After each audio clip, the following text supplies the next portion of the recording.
Hey y'all, I'm Tori Williams Douglas, otherwise known as Tori Glass on Twitter. There is a lot of missing information in the discussion about racism and white supremacy in our country, and I wanted to try to streamline some of that for you in a way that's helpful and clear and concise, not blaming or shaming. I just wanted to share data, science, facts as best as I can gather and summarize them. And I thought that this was going to be a quick project, honestly. I was thinking I'll do these little 2-minute videos. I'll be able to upload them on Twitter. It'll be perfect. No, it's not going to happen. Also, I apologize because my computer is going to shake a little bit when I'm moving stuff around. So if you're watching this, I'm so sorry. It's also really hot. It's 100 degrees in Portland today. So if I start sweating by the end, you're just going to have to deal with it. We'll just call it glowing. We'll just call it a glow. Okay, so before we get started, I just want to clarify one thing. Generally, I'm going to be referring to Black people in this series. This is not meant to erase anyone. I'm just speaking to the Black-white racial power dynamic as it exists as an example of ways that disparities, racism, and inequality play out. This is not obviously the only power disparity that exists in our country, and I want to be really clear on that. I feel like as a mixed race, obviously, Black woman, this is what I can speak to, and it's absolutely not meant to erase anybody. I just want to kind of stay in my lane, if that makes sense. So yeah, let's do this. Coffee and Racism, Part 1, Why Your Brain is Racist.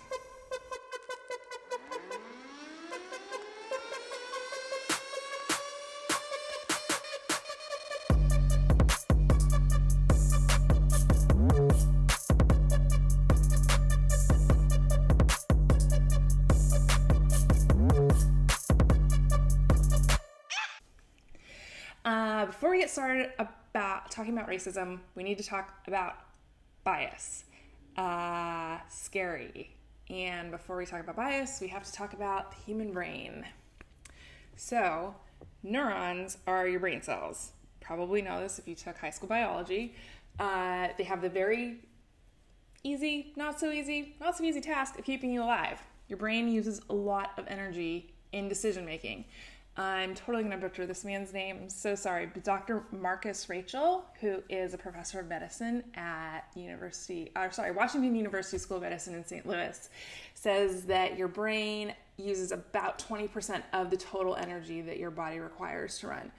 That's a really significant portion. So to minimize the energy demand on your prefrontal cortex, your brain puts certain things on autopilot. It has an entire system for doing this, and essentially in 1949, a neuropsychologist named Donald Hebb described this function as neurons that fire together, wire together. You've probably heard of this. You've probably also heard of Pavlov's dogs, who were trained to expect food after their owner rang a bell. The brain basically creates shortcuts based on repeated input or stimuli. You expect that your chair will not fall down. You expect that the floor will hold you up. You expect that an apple is not going to taste like a T-bone steak. These are pretty simple things. You don't have to think about them. And when those things don't pan out, you're probably very surprised. It doesn't always happen like this, I should say. Neurons don't always wire together, but I will link to a story on that if you want to read up on the instances where neurons that fire together don't wire together. That is not what we're talking about today. So, beyond that, there is a relational aspect to these cognitive shortcuts. It's not just ice cream doesn't taste like bananas, unless you made banana ice cream. Never mind, that was so stupid. When your partner lets out an aggravated sigh, maybe your heart starts pounding because you know that they're going to start verbally abusing you, right? That's an automated response after you've experienced it several times. Another example, maybe you experience your chest tightening with anxiety when you see red and blue lights flashing in your rearview mirror because, well, let's face it, a lot of us get a lot of anxiety when we have to deal with the police.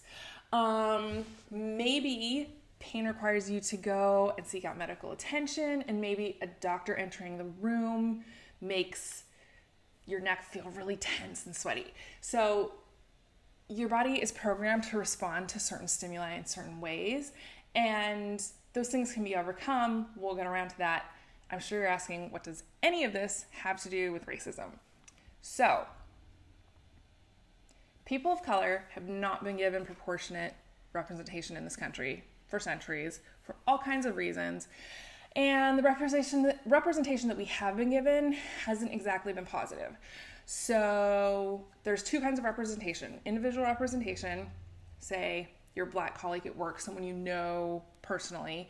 And then there's cultural representation, which is, for example, if you look at a list of the top 100 best or classic American books, how many Black and Indigenous authors are you going to see on a list like that? These things play a role, both cultural representation and individual representation play a role in how you as an individual view or don't view people of color. So let's dig into this idea. We know that cities vary wildly in terms of diversity, but following desegregation in schools, white families began to self-segregate. We have data on this.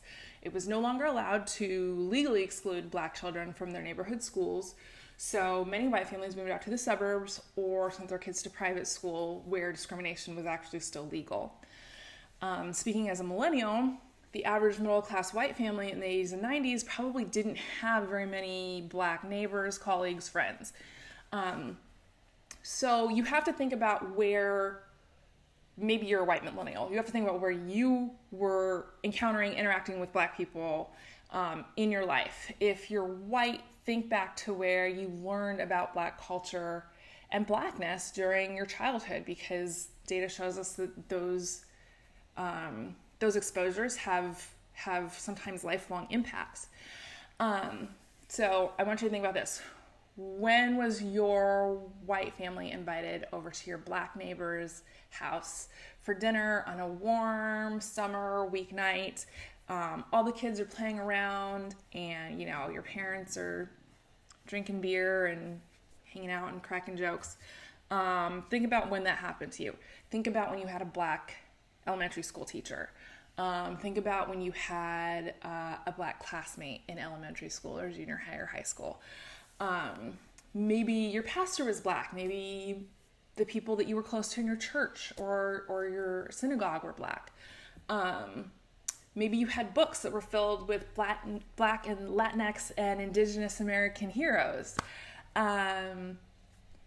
Data and self-reporting say that this is probably not your experience as a white person if you grew up like me, if you're a millennial. And probably even less so if you're, Gen X or a baby boomer. So let's reevaluate. When did you see Black people most often? It's not unlikely that the majority of the hours that you spent observing Black faces occurred on TV.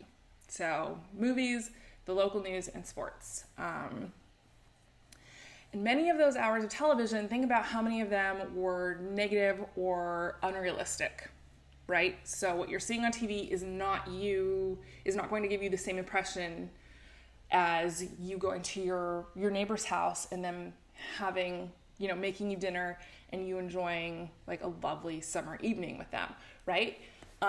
What you see on TV is probably not going to give you those same feels.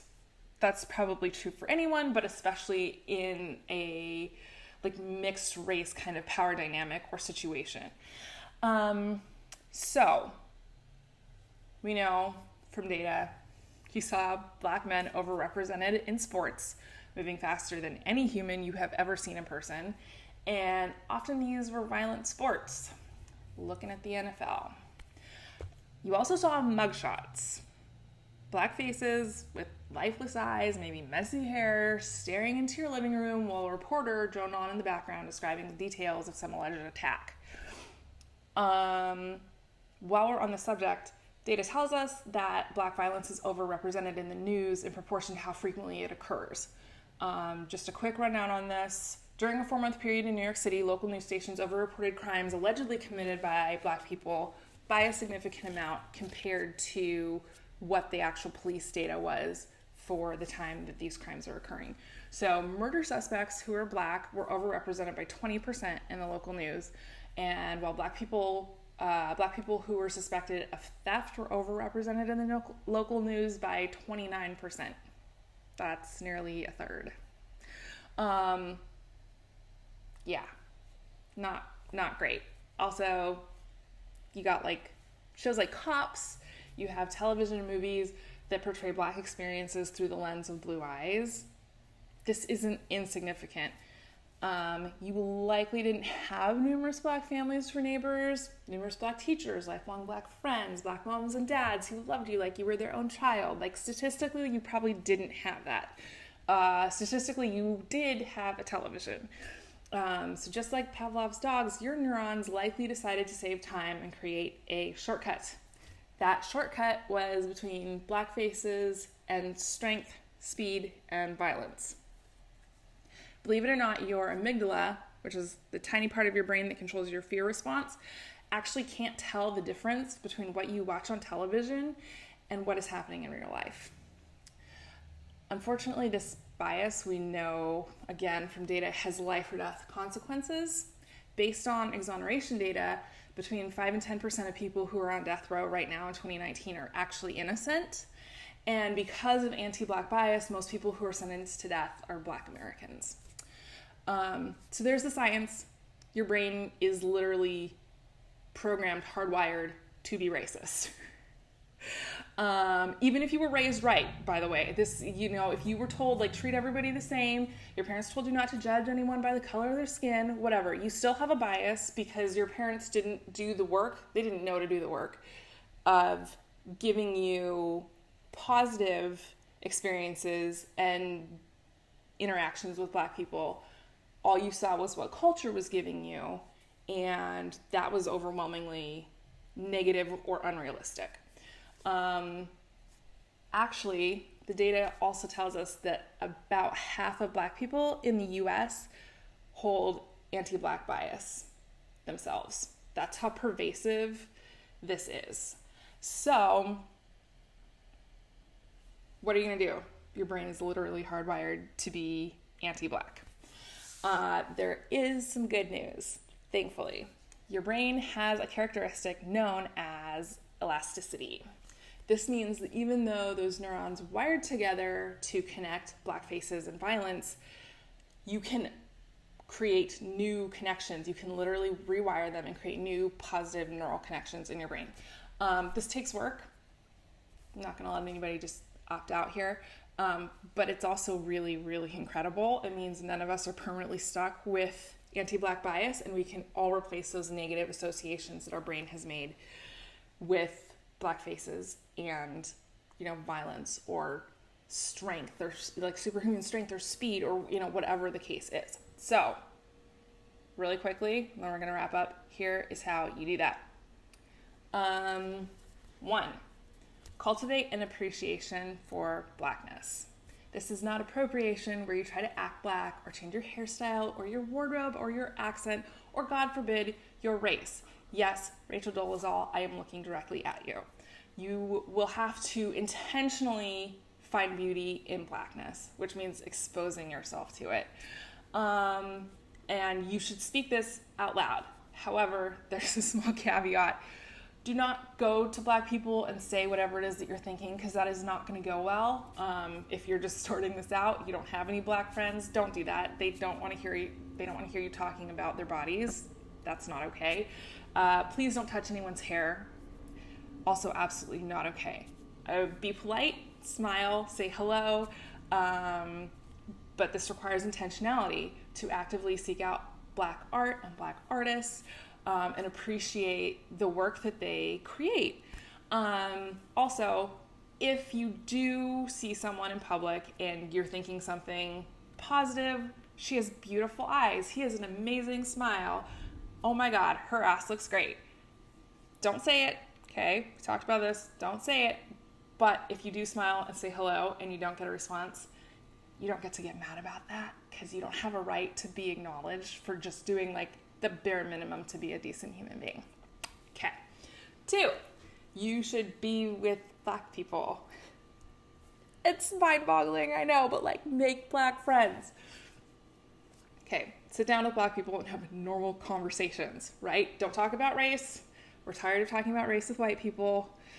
Talk about us, right? Like, what does this person who's sitting in front of me love, feel, believe, enjoy, think? Go back to option 1 and find something beautiful about this person and dwell on that, appreciate that in your head only. Do not say the words, just dwell on that. Be receptive, be attentive. One of the most damaging ways that racism plays out is in the fact that so often white people don't hear us, right? You don't hear us. You're listening to respond. You're not listening to understand. So, yes, be with Black people. That's number 2. 3 is read Black perspectives, listen to Black voices, go to Black-led lectures, watch Black movies. Don't interject your opinion. Black people have been listening to white opinions since Jamestown, and we're well aware of what you think. I know this could come as a shock if you're a person who holds white privilege, but the majority of white people are not that original. We've heard your ideas. Now it's time for you to hear our ideas. So that is it. If you have any questions, you can get at me. My website is toriglass.com, TORIGLASS, Tori Glass. My info is on there. You can catch me on Twitter and Insta at Tori Glass as well. I'm going to put all kinds of links for you from this episode. So, like, you'll be able to just search my website and find it. Just search for Coffee and Racism. And feel free to come say hi. Have a great day. Do your anti-racist homework. And I will catch you next time.